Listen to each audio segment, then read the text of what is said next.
গতকালকে একজন বলছে সে নাকি বেগম জিয়াকে জেল থেকে বের করছে। আরে গণ অভ্যুত্থানের পরে তোর বাপের ক্ষমতা ছিল নাকি তুই জেল থেকে জেলে আটকে রাখবি? গণ অভ্যুত্থানের পরে কারো বাপের ক্ষমতা ছিল জেলে আটকে রাখবি? ভাই তুমি কোন সেক্টরে যুদ্ধ করছো ভাই যে তুমি খালেদা জিয়াকে বের করছো? এই তোমার কয়জন নিহত হয়েছে, কয়জন আহত হয়েছে? তুমি বলো বেগম জিয়াকে তুমি জেল থেকে বের করছো। বেয়াদবি করে এগুলা।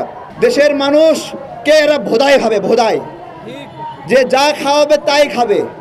এক একজনের 1 লাখ 2 লাখ 10 লাখ 15 লাখ ফলোয়ার হয়েছে, ভেবেছে যে এখন সব দখল করে নিয়েছে। মাঠে আসার পরে দেখতে পারবা কি অবস্থা। আপনারা ন্যায় অন্যায় সব দেখেছেন, সব বুঝেছেন যে কারা কি চায়। সারাক্ষণ আওয়ামী লীগ নিষিদ্ধ চাই, আওয়ামী লীগ নিষিদ্ধ চায়, পাগল হয়ে যায়।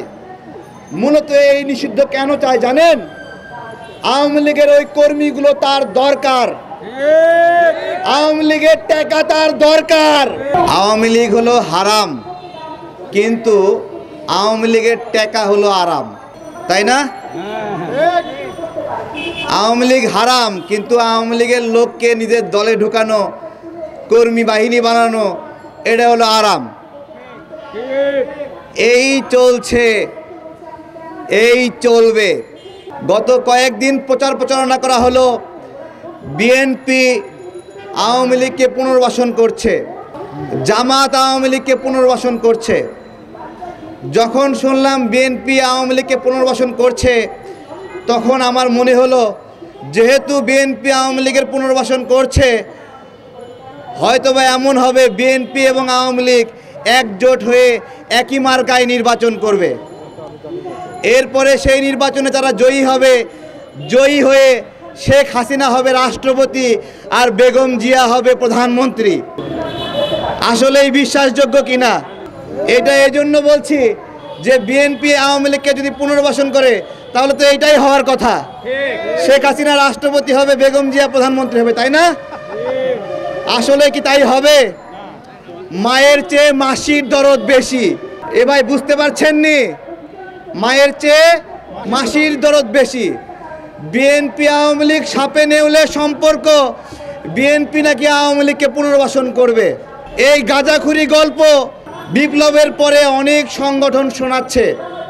হায় হায় হায়, বিএনপি আওয়ামী লীগকে পুনর্বাসন করছে।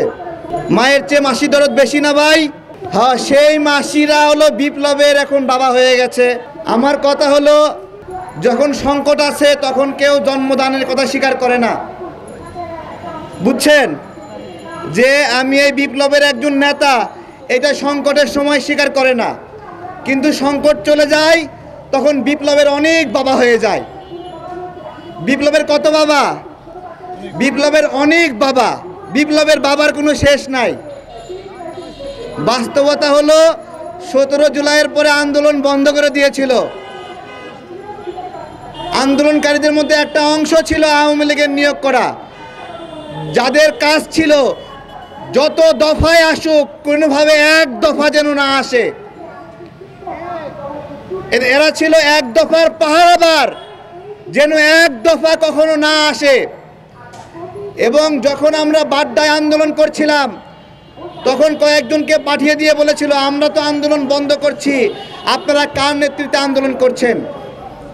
আমি লাঠি দেখিয়ে বলেছিলাম, লাঠির ব্যবহার করব না, এখন থেকে যাবি। আন্দোলন বন্ধ করার জন্য আসছিল। আন্দোলন তো বন্ধ হয়ে গেছে, কিসের আন্দোলন করেন? আমি লাঠি দেখছোস, দূর হয় এখান থেকে। আমাদের আন্দোলন বন্ধ হয়ে গিয়েছিল, সেখান থেকে আন্দোলন শুরুর একটা গল্প এইটা।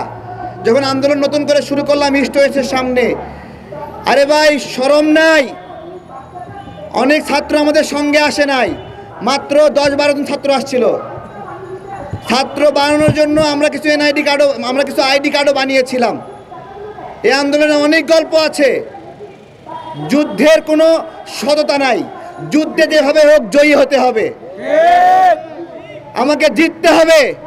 ওই জিতার প্রাণপণ সংকল্প নিয়ে আমরা লড়াই করেছিলাম। উদ্দেশ্য ছিল পুরো আকাশ ধোঁয়ায় ছেয়ে দিব, যাতে করে বঙ্গভবন থেকে, গণভবন থেকে ওরা ভয় পায়। গাছের কাঁচা পাতা নিয়ে আগুনের মধ্যে দিছি, যে যেন ধোঁয়া বাড়ে, টায়ার পুড়িয়েছি যেন আকাশ কালো ধোঁয়ায় ছেয়ে যায়।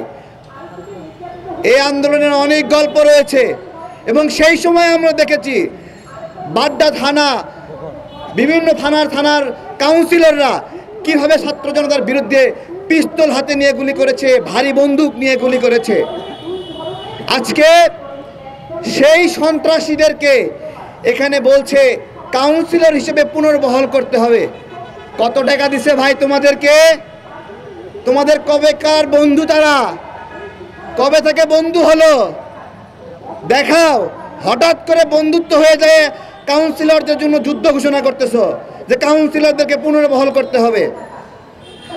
কুমিল্লা থেকে এক কাউন্সিলর ফোন দিছে, বলতেছে ভাই আমি তো আওয়ামী লীগ করি না, আমি অমুক বিরোধী দলের। আমি বললাম আপনি ওই বিরোধী দলের, কিন্তু আপনি নির্বাচন করছেন কেন? তো বলতেছে দল থেকে আমাকে গোপনে বলে দিছিল নির্বাচন করো, সমস্যা নাই। আমি বললাম আপনার দল আমাদেরকে বললো আমরা নির্বাচনে অংশ নেব না, আপনাকে গোপনে গোপনে বলে দিল আপনি ইলেকশনে অংশ নেন। তা দল বেইমানি করলো, আপনি বেইমানি করলেন, কোনটা বলেন তো? তার মানে এমনও কিছু গোষ্ঠী রয়েছে যারা আমরা যখন ইলেকশন বর্জন করছিলাম, বড় বড় বক্তব্য দিচ্ছিল, তখন তাদের প্রতিনিধি দিচ্ছিল যাও ইলেকশন করো, জয়ী হও। আমাদেরও তো 10-15 জন ছিল অন্তত কাউন্সিলর বানানোর জন্য, আমরা তো দেই নাই। তাহলে এরা কারা সেটাও নির্ণয় করতে হবে। ভিতরে ভিতরে কাউন্সিলর দিয়ে বাইরে বাইরে বলেছে আমরা নির্বাচন বর্জন করলাম। আমি ধন্যবাদ জানাই যারা এই নির্বাচন বর্জনে অংশ নিয়েছিলেন। একটা কথা বলি, যে কাউন্সিলররা নির্বাচনে অংশ নিয়েছিল তারা দলের আদেশ মেনে নির্বাচনে অংশ নিয়েছিল না আদেশ অমান্য করে? যখন জনাব তারেক রহমান লন্ডন থেকে বললেন কেউ ইলেকশনে অংশগ্রহণ করবে না, এইটা মানা তার জন্য জরুরি ছিল নাকি জরুরি ছিল না? জরুরি ছিল।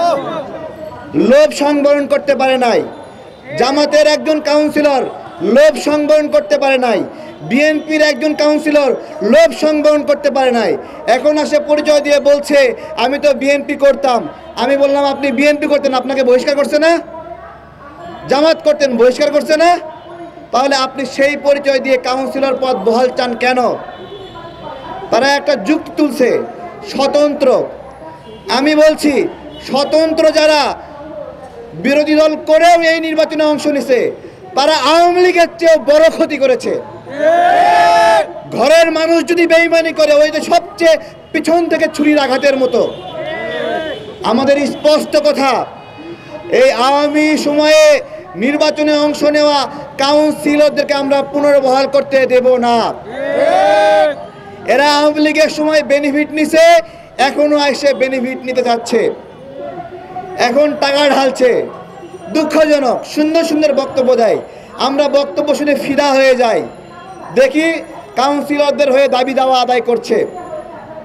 লজ্জা এবং ঘৃণা আপনাদের প্রতি।